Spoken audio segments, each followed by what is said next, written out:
We will discuss chapter number 3, that is financial market. Students, financial market is a market for creation and exchange of financial asset. जहाँ पे financial asset को create किया जाता है और exchange किया जाता है उसे फाइनेंशियल मार्केट कहा जाता है. Students, financial is related to money. जहाँ पे भी कॉमोडिटी का सेल और परचेज होता है वहाँ पे मनी का एक्सचेंज होता है. ओके, सो फाइनेंशियल मार्केट भी मनी रिलेटेड है. Okay students, so there are two parts of financial market. They are household and firms. Household means students जिसके पास भी एक्स्ट्रा पैसा होता है.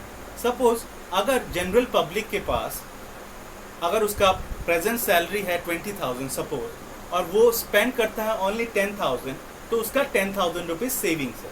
तो वो 10,000 रुपीज़ वो जाके बैंक में सेव करता है और बैंक उसे इंटरेस्ट प्रोवाइड करता है. वहाँ पे ही फार्म्स जो मैन्युफैक्चरर होता है उनको बिजनेस करने के लिए पैसा चाहिए होता है, तो वो बैंक के पास जाते हैं और वही पैसा बोरो करते हैं और वो इंटरेस्ट बैंक को प्रोवाइड करते हैं और वही इंटरेस्ट बैंक अपने लिए भी रखता है और कस्टमर को भी वही इंटरेस्ट प्रोवाइड करता है.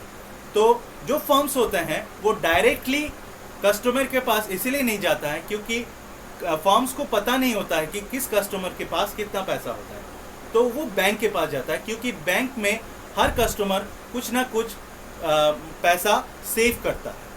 तो इसी तरह से हाउस होल्ड और फर्म्स अपना प्रॉफिट अर्न करते हैं. हाउस होल्ड को सरप्लस यूनिट कहा जाता है और फर्म्स को डेफिसिट यूनिट कहा जाता है. डेफिसिट यूनिट इसीलिए कहा जाता है क्योंकि वो बोरो करते हैं बैंक से. ओके, सो इसी तरह से बैंक अपना बिजनेस चलाता है.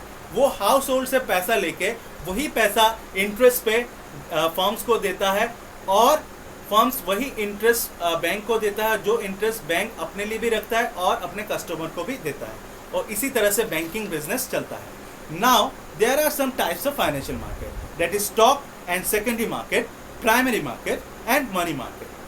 Now we will discuss functions of financial market. Number one function is mobilization of saving and channelizing them into most productive use. इसका मतलब है कोई भी फाइनेंशियल मार्केट में जो भी किसी को एक्स्ट्रा पैसा होता है उसी पैसे को एक ऐसे जगह पे इन्वेस्ट करना होता है फाइनेंशियल मार्केट के थ्रू जहाँ पे उसको अच्छा प्रॉफिट मिले. तो फाइनेंशियल मार्केट एक ऐसा फंक्शन मतलब ऐसा फंक्शन होता है फाइनेंशियल मार्केट में कि आप अपना पैसा एक ऐसे जगह लगा सकते हैं जहाँ पे आपको प्रॉफिट अर्न हो.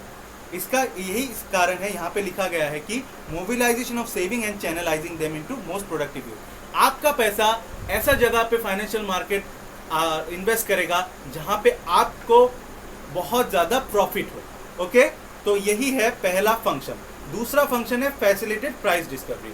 अगर कोई भी पर्सन फाइनेंशियल मार्केट में एक प्रोडक्ट लेके जाता है और उसका प्रोडक्ट का प्राइस रखता है 10 रुपीज़ और वहीं पे और एक पर्सन आता है उसी प्रोडक्ट को खरीदने के लिए, लेकिन वो सोच के आता है कि मैं 8 रुपीज़ में ही खरीदूंगा, तो वहाँ पे कोई नेगोशिएटर होता है और वही नेगोशिएटर फाइनेंशियल मार्केट होता है. तो फाइनेंशियल मार्केट एक नेगोशिएटर रोल प्ले करता है और वही दो पर्सन में वो नेगोशिएट करता है कि समझ लो ₹9 वो प्रोडक्ट सेल करेगा और ₹9 में ही वो प्रोडक्ट परचेज करेगा जो दूसरा पर्सन है. तो यहाँ पे एक फैसिलिटेड प्राइस डिस्कवरी है. यहाँ पे जो पर्सन सेल करने वाला था वो 10 रुपीज़ सोच के आया था सेल करेगा और जो पर्सन खरीदने वाला था वो 8 रुपीज़ में खरीदेगा सोचा था. लेकिन फाइनेंशियल मार्केट ने एक नया प्राइस एक डिस्कवर किया, वो है ₹9. तो यही है एक नया फंक्शन जो फाइनेंशियल मार्केट का, that is facilitated price discovery, और वो एक नेगोशिएटर का भी रोल प्ले करता है. इसके बाद है provide liquidity to financial asset. Financial market में आप कभी भी पैसा लगा सकते हैं और कभी भी पैसा आप वहां से निकाल भी सकते हैं. सपोज आपने शेयर मार्केट में 1 लाख रुपया लगाया है, लेकिन किसी मेडिकल इमरजेंसी के लिए आपको पैसा निकालना पड़ रहा है, तो कल आप जाके फाइनेंशियल मार्केट से आप शेयर को सेल करके 1 लाख रुपया फिर से निकाल सकते हैं. तो यही है provide liquidity to financial asset. Number 4 function is reduces the cost of transaction. So पहला फंक्शन हम लोग ने पढ़ा था mobilisation of saving and channelising them into productive use.